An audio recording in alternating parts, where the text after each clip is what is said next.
Well, the SEC failure to really detect Bernie Madoff's massive Ponzi scheme is front and center at a hearing on Capitol Hill today. You know that we've been breaking down some of the headlines from that hearing. Former prosecutor in the fraud division of the U.S. Attorney's Office, David Rosenfield, says this case shows years of failure at the SEC. David is also a former attorney at the SEC. He's now a securities, regulatory, and white-collar defense attorney at Harrick, Feinstein, LLP. Joins us right now with some reaction to the hearing. So we're getting more and more headlines. One that struck me is it said, this came from David Kotz, the Inspector General from the SEC, says a single phone call from the SEC might have caught Madoff. I mean, how could they have missed this in your view?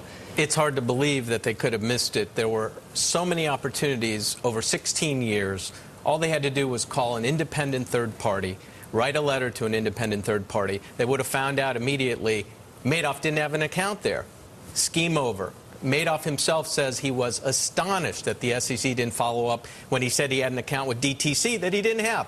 SEC never called them. Why didn't they ever call you? I know you were at the SEC back in the mid-1980s. I mean, this is their job. It is their job. It's hard to understand why the SEC wouldn't have made that simple call to follow up in such an important case. I mean, the complaints were credible. They were real. I have no understanding as to why they wouldn't do that. Our Susan Antilla writes a story. She's a columnist here at Bloomberg, and she says, you know, maybe they didn't look at the comfy bond that existed between regulators and the regulated, meaning Madoff and the SEC. Apparently, Madoff, he was handpicked to sit on SEC panels.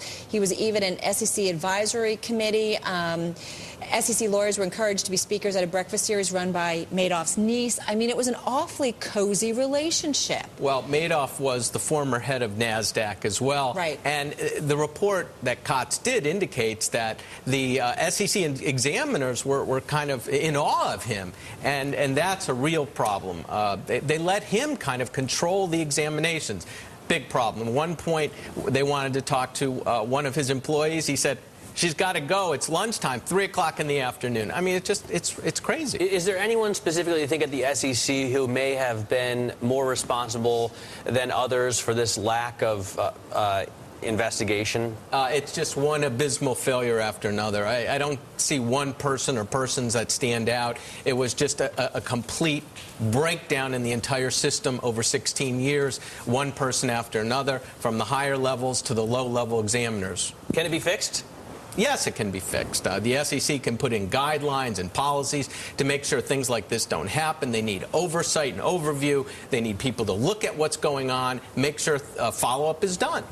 All right, David, thanks very much for joining us. David Rosenfield there from Harrick Feinstein.